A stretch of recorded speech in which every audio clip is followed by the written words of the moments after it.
Magnetic field due to current carrying conductor. Magnetic field due to current carrying conductor. Current carrying conductor. तो बच्चे देखो, magnetic field due to current carrying conductor में क्या होता है। Suppose that हमारे पास एक कंडक्टर है, ठीक है ना। हमने कंसीडर किया हमारे पास क्या है, एक कंडक्टर है। ओके, ये हमारा एक कंडक्टर है और इस कंडक्टर में हमने करंट फ्लो किया। क्या फ्लो किया बच्चों, यहां से मैंने ऐसे सप्लाई से जोड़ा और जैसी सप्लाई से जोड़ेंगे तो उसमें करंट फ्लो होगा, है ना। और हम इसके पास में एक रख देते हैं कंपास निडल। क्या रख देते हैं हम यहाँ पर हम रख देते हैं एक कंपास निडल, ठीक है ना। तो बच्चों देखो, जैसे ही आप इसमें करंट फ्लो करोगे, जैसे ही आप यहां से करंट फ्लो करोगे, है ना, तो ये कंपास निडल में डिफ्लेक्शन होगा। क्या होगा, कंपास निडल में डिफ्लेक्शन होगा। अब ये कंपास निडल में डिफ्लेक्शन क्या डिनोट कर रहा है, कंपास निडल में डिफ्लेक्शन ये डिनोट कर रहा है कि इस कंडक्टर के अराउंड एक मैग्नेटिक फील्ड डेवलप हो गया है। क्या डेवलप हो गया बच्चे, कंडक्टर के अराउंड एक मैग्नेटिक फील्ड डेवलप हो गया है। ओके, तो हम कह सकते हैं कि जब हम किसी कंडक्टर में करंट फ्लो करते हैं तो उस करंट की वजह से इस कंडक्टर के अराउंड क्या प्रोड्यूस हो जाता है, एक मैग्नेटिक फील्ड प्रोड्यूस हो जाता है। क्या प्रोड्यूस हो जाता है बच्चे, एक मैग्नेटिक फील्ड प्रोड्यूस हो जाता है। ओके, अब ये जो मैग्नेटिक फील्ड प्रोड्यूस होता है, ये मैग्नेटिक फील्ड किस पे डिपेंड करता है, कौन से वो फैक्टर्स हैं जिस पे ये डिपेंड करता है। तो प्यारे बच्चों, ये जो मैग्नेटिक फील्ड है that is depends on some factors. First factor है हमारा, magnetic field is directly proportional to the current. Okay, ये जो आपका कंडक्टर है, इस कंडक्टर में जितनी ज्यादा करंट फ्लो करोगे उतना ज्यादा मैग्नेटिक फील्ड डेवलप होगा, और जितनी कम करंट फ्लो करोगे उतना कम मैग्नेटिक फील्ड डेवलप होगा। तो पहला फैक्टर है कि आपका जो मैग्नेटिक फील्ड है वो किस पे डिपेंड कर रहा है, इसमें फ्लो होने वाली करंट पर, ठीक है। दूसरा, और किस पे डिपेंड करता है, क्लियर, और आपका ये मैग्नेटिक फील्ड डिपेंड करता है कंडक्टर से डिस्टेंस के रेसिप्रोकल होता है। कैसा होता है, कंडक्टर से जो डिस्टेंस है उससे रेसिप्रोकल। इसका मतलब है कि कंडक्टर के पास में स्ट्रॉन्ग मैग्नेटिक फील्ड आएगा और अगर कंडक्टर से थोड़ा दूर जाएंगे, है ना, तो मैग्नेटिक फील्ड की वैल्यू क्या होगी, डिक्रीज कर जाएगी। ओके, तो जैसे जैसे हम कंडक्टर से दूर जाते जाएंगे मैग्नेटिक फील्ड की वैल्यू क्या होती जाएगी, घटती चली जाएगी, है ना। तो देखो, अब आपको क्या याद रखना है, अब आपको कुछ पॉइंट्स याद रखने हैं, ठीक है ना। वो कौन से पॉइंट्स हैं, क्लियर, ध्यान से देखो। जो हमें पॉइंट्स याद रखने हैं वो हमें पॉइंट्स ये याद रखने हैं। Number 1, when current flow in the conductor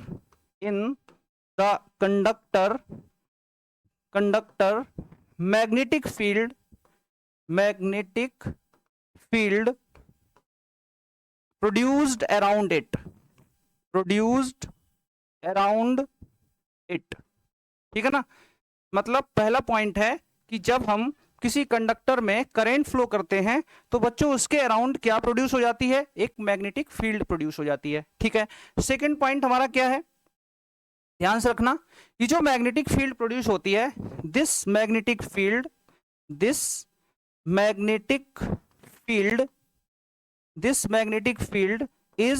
directly proportional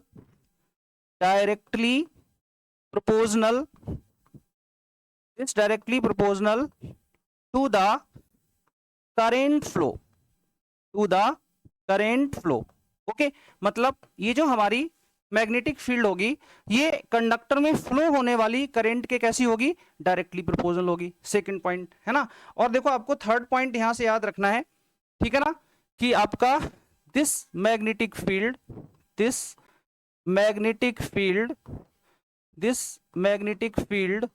is inversely proportional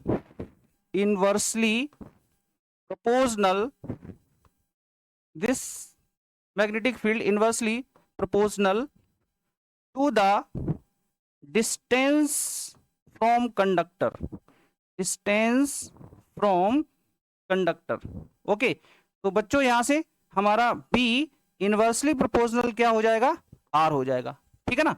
तो इस तरीके से हम कह सकते हैं कि जो मैग्नेटिक फील्ड इंड्यूस होती है अराउंड द कंडक्टर। सबसे पहली बात, जब हम किसी कंडक्टर में करंट फ्लो करेंगे तो उस करंट की वजह से उसके अराउंड क्या डेवलप होगा, मैग्नेटिक फील्ड इंड्यूस होगा। अब this magnetic field is depends on following three factors. तो हमारा मैग्नेटिक फील्ड इंड्यूस होगा अराउंड द कंडक्टर, ठीक है ना, उसकी डायरेक्शन को हम कैसे फाइंड करेंगे, क्लियर। तो हमारा टॉपिक है डायरेक्शन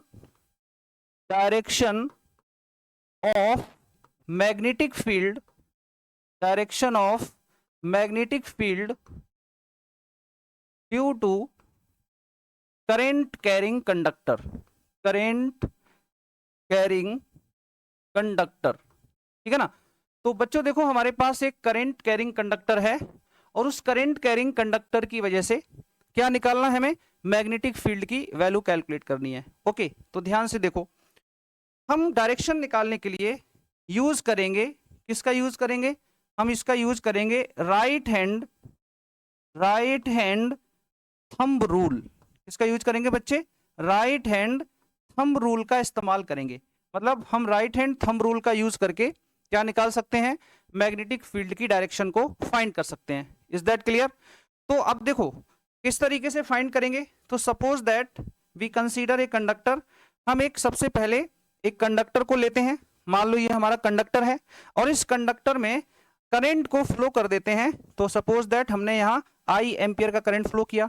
ओके, अब ये जो करंट जैसे ही फ्लो होगा, है ना, तो इसके अराउंड कंडक्टर के अराउंड इस तरीके से कॉन्सेंट्रिक सर्कल्स के फॉर्म में मैग्नेटिक फील्ड इंड्यूस होगा। किसके फॉर्म में, कॉन्सेंट्रिक सर्कल्स। ओके, ये हमारा सेंटर हो जाएगा, ये हमारे सर्कल्स हो जाएंगे। ओके, अब उसकी जो डायरेक्शन होगी वो हम राइट हैंड थंब रूल से निकालेंगे। कैसे, हम इस कंडक्टर को इस तरीके से होल्ड करेंगे कि जो हमारा थंब है वो करंट की डायरेक्शन में रहेगा और जो कर्ली फिंगर्स हैं, ये जो घूमी हुई फिंगर्स हैं, वो मैग्नेटिक फील्ड की डायरेक्शन को डिनोट करेंगी। तो आप देखो ध्यान से, यहां मैं ऐसे करता हूं तो मेरा थंब ऊपर जाएगा, तो फिंगर्स कैसे रोटेट करेंगी, एंटी क्लॉकवाइज डायरेक्शन में, है ना। तो इस तरीके से जो मैग्नेटिक फील्ड की डायरेक्शन कैसी होगी, एंटी क्लॉकवाइज, है ना। इसका मतलब है कि आपकी जब करंट यहां पर, अगर आपकी करंट कैसी होगी, करंट अगर आपकी अपवर्ड होगी, क्लियर, ध्यान से सुनना, अगर आपकी करंट अपवर्ड होगी तो उस केस में जो आपका मैग्नेटिक फील्ड होगा, मैग्नेटिक फील्ड होगा बच्चों, क्लियर, वो कैसा होगा, वो हमारा होगा एंटी क्लॉकवाइज। कैसा होगा बच्चे, एंटी क्लॉकवाइज। मतलब इस केस में आपको जो मैग्नेटिक फील्ड मिलेगा वो आपको एंटी क्लॉकवाइज मिलेगा, ठीक है ना। अब मैं कंडीशन को रिवर्स करता हूं, ध्यान से देखो, अगर मैं कंडीशन को रिवर्स कर दूं, ठीक है ना, ये हमारा कंडक्टर था इस तरीके से और करंट को मैं डाउनवर्ड डायरेक्शन में फ्लो कर दूं। किस डायरेक्शन में फ्लो कर दूं बच्चे, डाउनवर्ड डायरेक्शन में।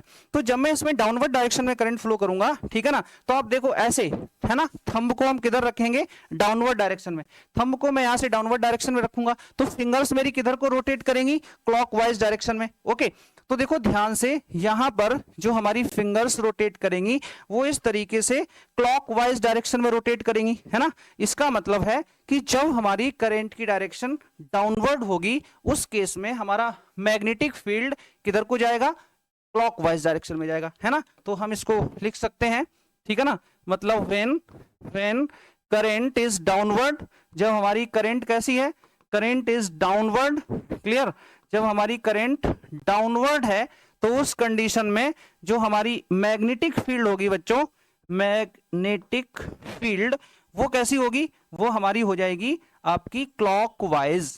कैसी हो जाएगी बच्चों, क्लॉकवाइज। ये काफी इंपॉर्टेंट है, बहुत ज्यादा पूछा जाता है, ठीक है ना। तो अभी हमने देखा कि जब हम किसी कंडक्टर में करंट को फ्लो करेंगे अपवर्ड तो उस कंडीशन में जो मैग्नेटिक फील्ड आएगी वो कैसी आएगी, एंटी क्लॉकवाइज। और जब हम किसी कंडक्टर में करंट फ्लो होंगे डाउनवर्ड, है ना, तो उस कंडीशन में जो हमारा मैग्नेटिक फील्ड आएगा वो कैसा आएगा बच्चे, वो आएगा हमारा क्लॉकवाइज, है ना। तो इस तरीके से हम किससे ये किस रूल से फाइंड करते हैं, तो राइट हैंड थंब रूल से। किससे फाइंड करते हैं बच्चे, right hand thumb rule. Okay, तो देखो इस तरीके से अगर हम देखें कि जो हमारा राइट हैंड थंब रूल है वो क्या बताता है, ठीक है। तो सबसे पहले हम यहां से राइट हैंड थंब रूल देखते हैं, राइट हैंड थंब रूल।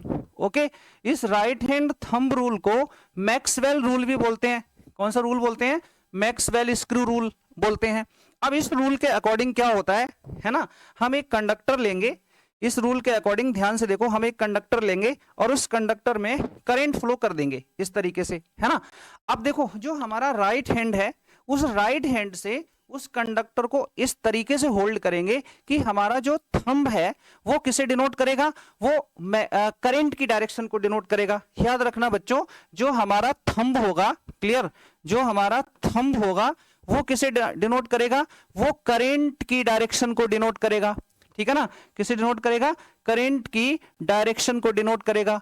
और जो आपका फिंगर्स होगा, ठीक है ना, याद रखना जो हमारी फिंगर्स रहेंगी, क्लियर, फिंगर्स किसे डिनोट करेंगी, वो आपकी मैग्नेटिक फील्ड की डायरेक्शन को डिनोट करेंगी। किसे डिनोट करेंगी, मैग्नेटिक फील्ड की डायरेक्शन को डिनोट करेंगी, है ना। तो according to right hand thumb rule, if we hold the conductor such that if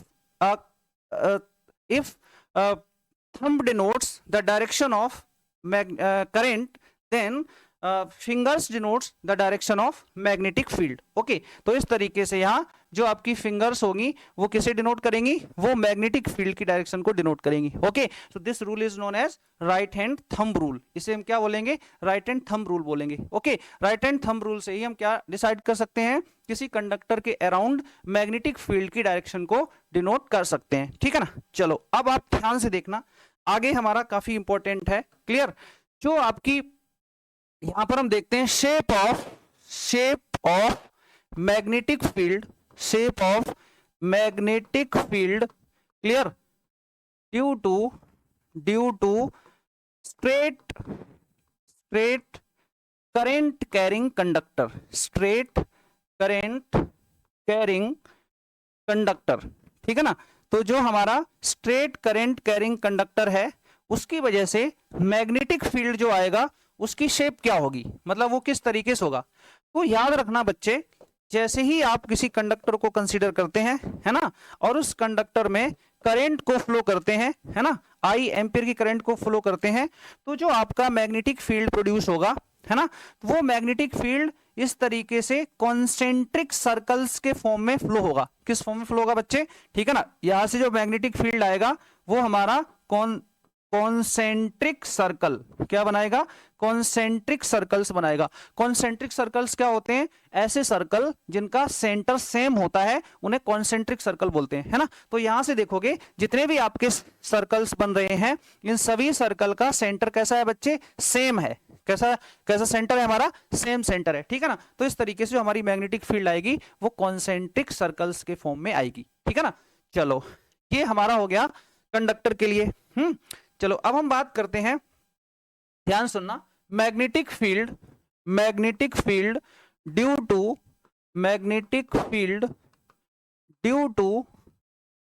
to current loop. Okay, हमारे पास एक करंट लूप है ना, उसकी वजह से हम मैग्नेटिक फील्ड पता करेंगे। तो सबसे पहले हम यहां ये डिस्कस करते हैं प्यारे बच्चों कि हमारा लूप क्या होता है। ओके, लूप किसे कहते हैं। तो लूप के लिए आप एक वायर कंसीडर करो। मान लो आपके पास ये एक तार है, ठीक है ना, ध्यान से देखो। अगर मान लेते हैं आपके पास एक वायर है ना, और इस वायर को आपने क्या किया, इसके दोनों, ये हमारा फर्स्ट एंड है वायर का, ये सेकंड एंड है, आप इन दोनों एंड्स को आपस में जोड़ दो, है ना। तो जैसे ही आपस में जोड़ोगे तो ये देखो कैसा हो जाएगा, इस तरीके से एंडलेस हो जाएगा। कैसा हो जाएगा प्यारे बच्चे, एंडलेस हो जाएगा। और जब ये एंडलेस हो जाएगा, ठीक है ना, तो इसे बोलेंगे लूप। क्या बोलेंगे, लूप। और अगर मैं इस लूप में करंट फ्लो कर दूं, ये देखो इस तरीके से अगर मैं यहां से करंट फ्लो कर दूं, तो अब हम इसे क्या बोलेंगे, अब हम इसे बोलेंगे करंट कैरिंग लूप। क्या बोलेंगे, करंट कैरिंग लूप, है ना। तो अब हम इसे करंट कैरिंग लूप बोलेंगे। कहने का मतलब करंट कैरिंग लूप एक ऐसा कंडक्टर होता है जो एंडलेस होता है और जिसमें क्या फ्लो हो रही होती है, करंट फ्लो हो रही होती है। इज दैट क्लियर, यहां तक कोई प्रॉब्लम, ठीक है। हम क्या फाइंड करेंगे, हम यहां इसी करंट कैरिंग लूप के लिए मैग्नेटिक फील्ड फाइंड करेंगे। क्या फाइंड करेंगे बच्चे, मैग्नेटिक फील्ड फाइंड करेंगे। तो सपोज दैट हमारे पास ये एक करंट कैरिंग लूप है, क्या है, that is our current carrying loop. इसमें हमारी इस तरीके से करंट फ्लो हो रही है आई एम्पियर की, है ना। और ये हमारा क्या है, यहाँ सेंटर है। क्या है बच्चे, सेंटर।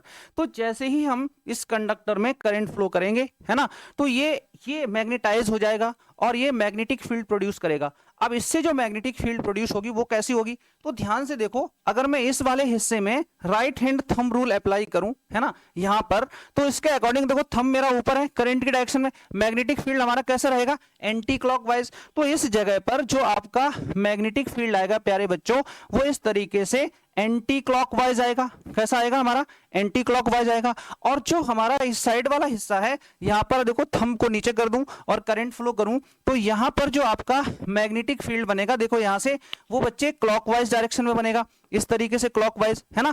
तो जो near the conductor magnetic field आएगा वो तो सर्कल के फॉर्म में आएगा, लेकिन जैसे हम सेंटर की तरफ, ये हमारा सेंटर है ना, जैसे हम सेंटर की तरफ बढ़ेंगे तो ये जो हमारा मैग्नेटिक फील्ड है ना, धीरे धीरे फ्लैट होने लगेगा और बिल्कुल सेंटर पे आके कैसा हो जाएगा, बिल्कुल स्ट्रेट हो जाएगा। कैसा हो जाएगा बच्चे, बिल्कुल स्ट्रेट हो जाएगा। और इसकी डायरेक्शन बिल्कुल इसके अकॉर्डिंग करेंगे। तो यहां से देखो आपको देखने को मिल रहा है कि जो मैग्नेटिक फील्ड है ना, वो ऊपर से किधर जा रहा है, नीचे की तरफ जा रहा है। कहां जा रहा है बच्चे, नीचे की तरफ जा रहा है। और याद रखना, मैग्नेट में क्या होता है कि अगर आपके पास कोई मैग्नेट है ना, तो उस मैग्नेट के अंदर फील्ड लाइनें हमेशा कहां से कहां चलती हैं, साउथ से नॉर्थ चलती हैं मैग्नेट के अंदर, और मैग्नेट के बाहर कहां चलती हैं, नॉर्थ से साउथ चलती हैं, है ना। तो इस केस में अगर मैं अंदर की बात करूं तो ऊपर से नीचे आ रही हैं, तो इसका जो अपर वाला हिस्सा है ना बच्चों, जो अपर वाला हिस्सा है वो क्या बन जाएगा, वो बन जाएगा हमारा साउथ पोल। क्या बन जाएगा बच्चों, साउथ पोल। और जो नीचे वाला हिस्सा है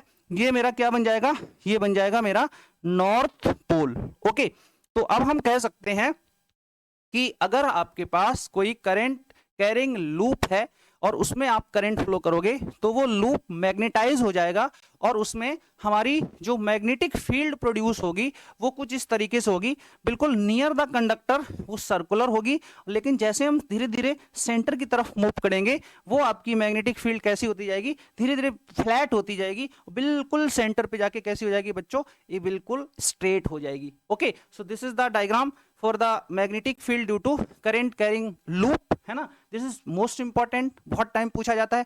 अब आप ध्यान रखना, ये जो मैग्नेटिक फील्ड आएगा ये किस पे डिपेंड करेगा, तो अगर मैं बात करूं यहाँ factors on which magnetic field depend, है ना, अगर मैं वो फैक्टर निकालूं जिनके ऊपर मैग्नेटिक फील्ड क्या कर रही है, डिपेंड कर रही है, तो प्यारे बच्चों यहाँ पर सिर्फ दो फैक्टर हैं जिनके ऊपर मैग्नेटिक फील्ड डिपेंड करेगी। Number one, this magnetic field directly proportional होगी करंट के, है ना। ये जो बी है ना, इस बी का मतलब है मैग्नेटिक फील्ड, इस बी का मतलब क्या है बच्चे, मैग्नेटिक फील्ड। ओके, तो जो यहां से मैग्नेटिक फील्ड बनेगी वो हमारी करंट के कैसी होगी, डायरेक्टली प्रोपोर्शनल होगी। इसका मतलब अगर इस कंडक्टर में ज्यादा करंट फ्लो करोगे, लार्ज करंट फ्लो करोगे तो आपकी स्ट्रॉन्ग मैग्नेटिक फील्ड डेवलप होगा, और अगर कम करंट फ्लो करोगे तो वीक मैग्नेटिक फील्ड डेवलप होगा। Is that clear.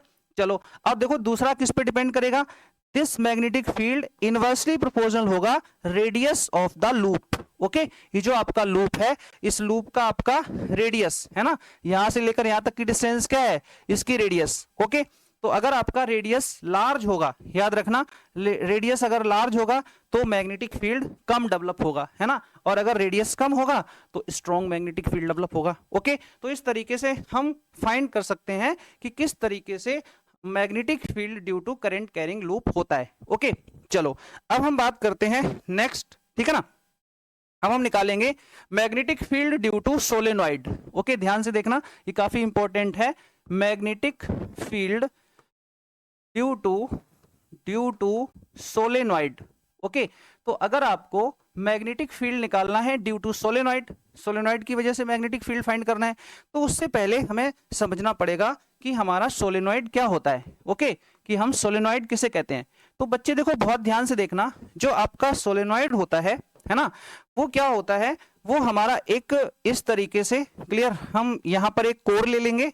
ओके, ये हमने किसी प्लास्टिक वगैरह का एक या पेपर का एक कोर ले लिया और इसके ऊपर हम कॉपर के कंडक्टर्स को इस तरीके से बाउंड कर देंगे। ये देखो, ये हमारे कॉपर के कंडक्टर हैं, ठीक है ना, इसे बोलते हैं कॉइल। तो ये हमारी क्या हो जाएगी बच्चे, ये हमारी हो जाएगी कॉइल, जो किसकी बनी है, ये बनी है यहां से कॉपर की क्यों बनी है? क्योंकि कॉपर हमारा एक गुड कंडक्टर है, ठीक है। और जैसे ही हम इसे जोड़ेंगे बैटरी के साथ, ध्यान से देखो, हमने यहां बैटरी कनेक्ट की, ये प्लस और माइनस, तुरंत इसमें क्या फ्लो होगा? करंट फ्लो होगा। और जैसे ही इसमें करंट फ्लो होगा बच्चों, ये जो आपका कॉइल है ये मैग्नेटाइज हो जाएगी, है ना। इसका राइट हैंड थंब रूल से देखो, अगर मैं इसको ऐसे होल्ड करूं, है ना, तो थंब मेरा उधर जा रहा है ना, इधर हमारा नॉर्थ पोल बन जाएगा, इधर साउथ पोल बन जाएगा। और इस अरेंजमेंट को क्या बोलेंगे हम? सोलेनॉइड। ओके, तो बच्चे जो सोलेनॉइड होता है वो जब हम किसी कॉपर के कंडक्टर को हेलिकल फॉर्म में या स्प्रिंग के फॉर्म में बाउंड करके सप्लाई से जोड़ देते हैं, बैटरी से जोड़ देते हैं, और जब उसमें करंट फ्लो करते हैं तो ये स्ट्रक्चर जो अरेंजमेंट है ना, ये एक मैग्नेट जैसा बिहेवियर शो करता है। क्लियर? इस अरेंजमेंट को हम बोलते हैं सोलेनॉइड। क्या बोलते हैं बच्चे? सोलेनॉइड। अब ध्यान से देखना, ठीक है, हमें यहां से सोलेनॉइड पता चल गया। अब हम फाइंड करना क्या चाहते हैं? हम तो मैग्नेटिक फील्ड फाइंड करना चाहते हैं। तो ध्यान से देखो, जब ये सोलेनॉइड बनेगा, ठीक है ना, जब हमारा ये क्या बनेगा? तो इस साइड का नॉर्थ पोल बन जाएगा, इस साइड साउथ पोल बन जाएगा। और हमने पढ़ा है कि जो मैग्नेटिक फील्ड लाइनें होती हैं वो नॉर्थ पोल से निकल के कहां जाएंगी? साउथ पोल में जाएंगी, और साउथ से फिर कहां जाएंगी? नॉर्थ पोल में आ जाएंगी, है ना। यहां से देखो, नॉर्थ से साउथ जाएंगी, और साउथ से फिर से कहां आ जाएंगी? हमारी नॉर्थ पोल में आ जाएंगी। ऐसे सिमिलरली यहाँ साउथ से नॉर्थ जाएंगी, और नॉर्थ से फिर कहां आ जाएंगी? साउथ आ जाएंगी। तो ये कुछ इस तरीके से क्या प्रोड्यूस करेगा? मैग्नेटिक फील्ड प्रोड्यूस करेगा। अब मेरी बात ध्यान से देखना, ये हमारा सोलेनॉइड है, और ये सोलेनॉइड की वजह से इसके अराउंड डेवलप होने वाला क्या है? मैग्नेटिक फील्ड है। क्या है बच्चों? सोलेनॉइड की वजह से प्रोड्यूस होने वाला क्या है? मैग्नेटिक फील्ड है। अब ये जो आपका मैग्नेटिक फील्ड आया है, ठीक है ना, वो कैसा है? तो आप ध्यान से देखो, ये जो आउटसाइड है इस रीजन में, यहां हमारा मैग्नेटिक फील्ड कैसा होगा? वीक होगा। और कैसा होगा? नॉन यूनिफॉर्म होगा। कैसा होगा बच्चे? वीक होगा और हमारा नॉन यूनिफॉर्म होगा। क्लियर? नॉन यूनिफॉर्म का क्या मतलब है? कि यहां पर मैग्नेटिक फील्ड एक जैसा नहीं है, उसका डिस्ट्रीब्यूशन मतलब चेंज हो रहा है ना। और वीक का मतलब ज्यादा स्ट्रॉन्ग नहीं है ना। वहीं पर इसके अंदर की बात करूं, इनसाइड, ध्यान से देखना, अगर मैं इनसाइड की बात करूं, यहां पर जो हमारा मैग्नेटिक फील्ड होगा वो बच्चे कैसा होगा? स्ट्रॉन्ग होगा। और कैसा होगा? और हमारा यूनिफॉर्म होगा। ओके, यूनिफॉर्म का मतलब इस कॉइल, इस सोलेनॉइड के अंदर स्ट्रॉन्ग मैग्नेटिक फील्ड आएगा और वो सेम होगा, एक जैसा होगा, है ना। और जो हमारी मैग्नेटिक फील्ड लाइंस हैं वो इसके अंदर पैरेलल होंगी, है ना। कैसी होंगी बच्चे? यहां पर जो मैग्नेटिक फील्ड लाइंस होंगी, मैग्नेटिक फील्ड लाइंस ये कैसी होंगी बच्चे? ये होंगी हमारी पैरेलल। कैसी होंगी? हमारी पैरेलल। ओके, तो याद रखना, यहां पर हमारी मैग्नेटिक फील्ड लाइंस पैरेलल होंगी, और आउटसाइड में मैग्नेटिक फील्ड नॉन यूनिफॉर्म होगा, है ना, और हमारा वीक होगा। और इसके अंदर की तरफ मैग्नेटिक फील्ड कैसा होगा? यूनिफॉर्म होगा और हमारा स्ट्रॉन्ग होगा, है ना। अब फैक्टर्स जिस पे डिपेंड करेगा, तो देखो बच्चों, जो हमारा मैग्नेटिक फील्ड डिपेंड करेगा, है ना, वो आपके कौन से फैक्टर्स हैं जिनके ऊपर डिपेंड करेगा? तो बच्चों देखो, पहला फैक्टर है जो हमारा मैग्नेटिक फील्ड डिपेंड करेगा, वो करंट के कैसा होगा? डायरेक्टली प्रोपोर्शनल होगा। कैसा होगा बच्चे? Directly proportional. मतलब the magnetic field due to solenoid is directly proportional to the current flow in this coil. Okay, इसमें जितनी ज्यादा करंट फ्लो होगी, मैग्नेटिक फील्ड हमारा उतना ही स्ट्रांग होगा। और दूसरा कौन सा फैक्टर है जिस पे डिपेंड करेगा, है ना? वो डिपेंड करेगा, डायरेक्टली प्रोपोर्शनल होगा नंबर ऑफ टर्न्स पे। किस पे डिपेंड करेगा बच्चों? Number of turns. ओके, इसका मतलब है कि जो मैंने यहाँ टर्न्स, ये देखो, ये कॉइल लगा रखी है, यहाँ देखो जो पिंक कलर की आपको जो कॉइल दिख रही है ना, ये कॉपर वायर, इसके देखो 1 2 3 4 5 ये टर्न्स हैं, है ना। तो ये टर्न्स जितने ज्यादा होंगे, है ना, जितने ज्यादा नंबर ऑफ टर्न्स लगाओगे उतना स्ट्रॉन्ग मैग्नेटिक फील्ड प्रोड्यूस करेगा। ओके, तो आप इस तरीके से देख सकते हो कि जो मैग्नेटिक फील्ड होता है ड्यू टू सोलेनॉइड, वो हमारा किस पे डिपेंड करता है? एक तो करंट पर डिपेंड करता है, करंट के डायरेक्टली प्रोपोर्शनल होता है, और नंबर ऑफ टर्न्स पे डिपेंड करता है ना। जितना ज्यादा नंबर ऑफ टर्न्स लोगे उतना स्ट्रॉन्ग मैग्नेटिक फील्ड डेवलप होगा due to this solenoid. Okay, I hope आपको समझ में आया, ठीक है ना। तो ये हमारी दो काफी इंपॉर्टेंट चीजें थी। हमने आज क्या क्या पढ़ा? हमने पढ़ा magnetic field due to current carrying conductor, फिर हमने पढ़ा magnetic field due to coil, और फिर हमने पढ़ा magnetic field due to solenoid. Okay, चलो।